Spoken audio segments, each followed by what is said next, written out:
Assalamualaikum warahmatullahi wabarakatuh. Izin memperkenalkan diri, nama Elia Maufidatul Ummah, NPM 2101082006 dari Prodi Tadris Biologi. Di sini saya ingin memenuhi tugas refleksi kimia dasar yang bertema struktur atom. Apa itu struktur atom? Struktur atom merupakan dasar materi yang terdiri dari inti atom beserta awan elektron yang bermuatan negatif yang mengelilinginya. Inti atom mengandung campuran proton yang bermuatan positif dan neutron yang bermuatan netral. Istilah atom berasal dari bahasa Yunani yang berarti tidak dapat dipotong ataupun sesuatu yang tidak dapat dibagi-bagi lagi, atau abad ke-17 dan ke-18 Masehi. Yang terakhir, selama akhir abad ke-19 dan awal abad ke-20, di dalam atom membuktikan bahwa atom tidaklah tak dapat dibagi-bagi lagi. Macam-macam model atom. Yang pertama, model atom John Dalton. Pada tahun 1088, John Dalton yang merupakan seorang guru di Inggris melakukan perenungan tentang atom. Ini hasil perenungan Dalton sebagai berikut. 1. Setiap unsur terdiri dari partikel yang sangat kecil yang dinamakan dengan atom. Yang kedua, atom dari unsur yang memiliki sifat sama. Yang ketiga, atom dari unsur berbeda memiliki sifat yang berbeda pula.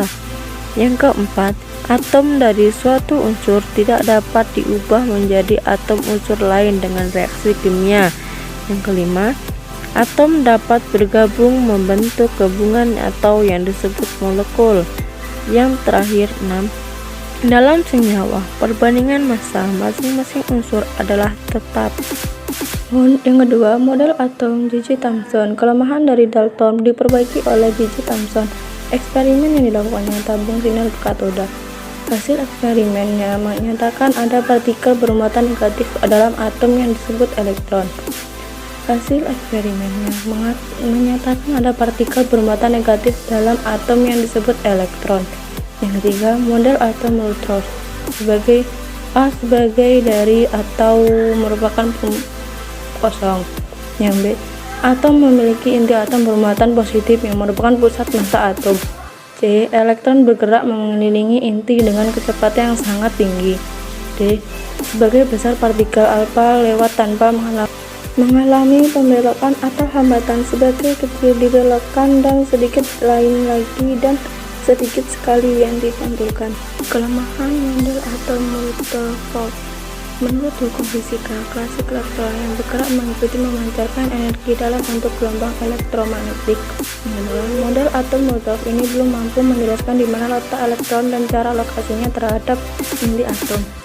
Yang ketiga, elektron memancarkan energi ketika bergerak sehingga energi atom menjadi titik stabil. Yang terakhir, tidak dapat menjelaskan spektrum garis pada atom hidrogen atau hal. Yang keempat, model atom Bohr. Pada tahun 1913, Niels Bohr mengemukakan pendapatnya bahwa elektron bergerak mengelilingi inti atom pada lintasan-lintasan tertentu yang disebut kulit atom. Model atom Bohr merupakan penyempurnaan dari model atom Rutherford. Kelebihan model atom Bohr, atom terdiri dari beberapa kulit untuk tempat berpindahnya elektron. Yang kelemahannya model atom Bohr, yang pertama, tidak dapat menjelaskan efek Zeeman dan efek Stark. Yang kedua, yang terakhir, tidak dapat menerangkan kejadian-kejadian dalam ikatan kimia dengan baik. Berpengaruh dengan medan magnet terhadap atom-atom spektrum atom yang berelektron lebih banyak. Kelima, model atom mekanika kuantum. Model atom mekanika kuantum didasarkan pada satu elektron bersifat gelombang dan partikel oleh Louis de Broglie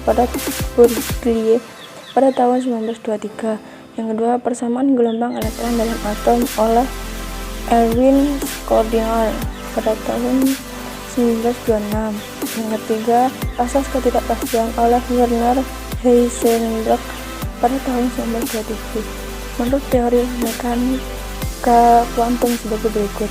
Atom terdiri atas inti atom yang mengandung proton dan neutron. Yang kedua, dengan memandukan asas ketidakpastian dari Werner Heisenberg dan mekanika gelombang dari Louis de Broglie. Yang terakhir, kedudukan elektron pada orbitalnya dinyatakan dengan bilangan kuantum. Berikut ini beberapa pengulangan kelebihan dan kelemahan teori atau mekanika kuantum. Nah, kelebihan mekanika kuantum itu ada sebagai berikut. Yang A, dapat menjelaskan posisi keberhentian ditemukannya elektron. Yang B, dapat menjelaskan posisi elektron saat mengorbit. Yang C, dapat mengukur perpindahan energi eksitasi dan emisinya. Yang D, mengidentifikasi proton dan neutron pada inti sedangkan elektron pada orbitalnya. Yang kedua itu kelemahannya sebagai berikut. Yang pertama, rumusan persamaan gelombang hanya dapat diterapkan secara eksakta untuk partikel dalam peta dan atom dengan elektron tunggal. Yang terakhir, model atom mekanika kuantum diterapkan untuk sistem makroskopis atau skala lebih besar dengan kumpulan atom misalnya pada tumbuhan, hewan, dan manusia. Mengenal struktur atom itu ada 4, itu 1 elektron, 2 proton, 3 inti atom, 4 neutron. Yang terakhir, sifat atom dasar. Berikut adalah sifat dasar atom. Yang pertama, atom tidak dapat dibagi dengan menggunakan bahan kimia. Yang kedua, setiap elektron memiliki muatan listrik negatif. Yang ketiga, setiap proton memiliki muatan listrik positif. Yang keempat, setiap neutron adalah netral. Yang kelima, proton dan neutron mempunyai ukuran yang sama sebagai satu sama lain dan jauh lebih besar daripada elektron. Yang enam, inti dari sebuah atom mengandung proton dan neutron. Yang ketujuh, elektron bergerak dari luar inti.